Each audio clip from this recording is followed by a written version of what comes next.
जय शंकर. श्री स्वामी समर्थ. महाराजांची परिक्रमा.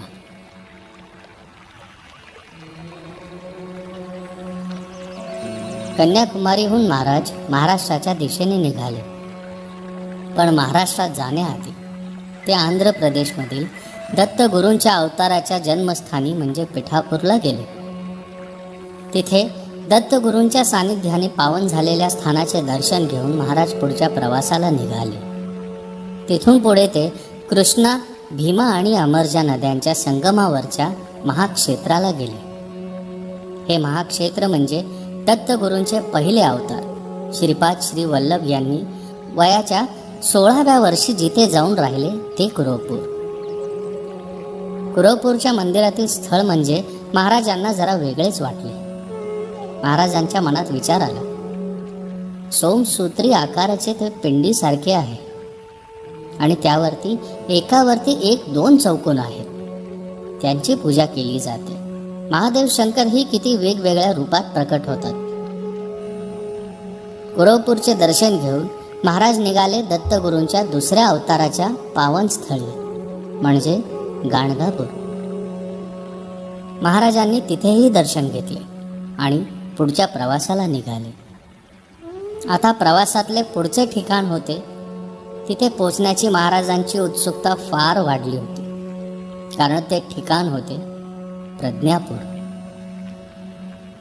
प्रज्ञापूर म्हणजे महाराजांची आणि आपल्या सगळ्यांची माऊली म्हणजे श्री स्वामी समर्थांच्या वास्तव्यामुळे तीर्थक्षेत्र झालेले अक्कलकोट.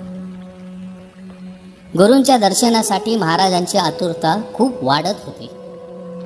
स्वामींच्या सानिध्यात राहिलेल्या लोकांकडून त्यांना स्वामींच्या लीला ऐकायच्या होत्या. अखेर महाराज प्रज्ञापूरच्या वेशीला येऊन पोचले. प्रज्ञापूरला येऊन त्यांनी प्रथम दर्शन घेतलं ते तिथल्या मारुती मंदिराचे. मारुतीचे दर्शन घेऊन महाराज थोड्या वेळ तिथेच गाभाऱ्यात बसले. प्रज्ञापूरला आपण आलो आहोत याचा एक त्यांना वेगळाच आनंद, एक वेगळाच समाधान होता. इतक्यात महाराजांना एक आवाज ऐकू आला. कोणीतरी श्री स्वामी समर्थचा जप करत होता. महाराज आवाजाच्या दिशेने गेले तर तिथे एक मध्यम वयाचा गृहस्थ दिसला. तो डोळे मिटून स्वामी नामात पार बुडून गेला होता.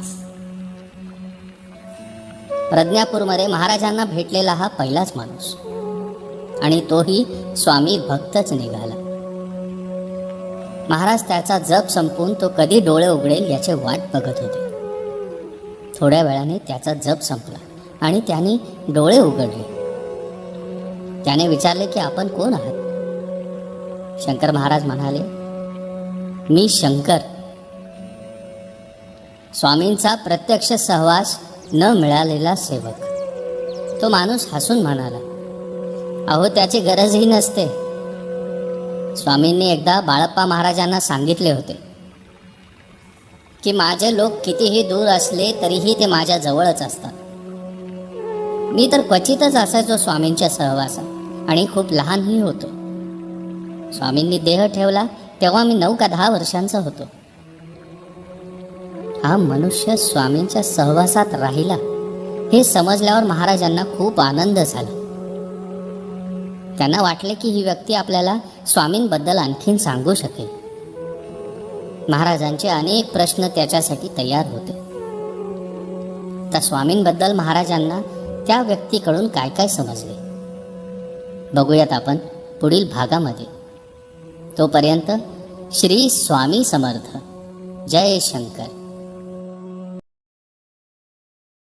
श्री स्वामी समर्थ. श्री स्वामी समर्थ.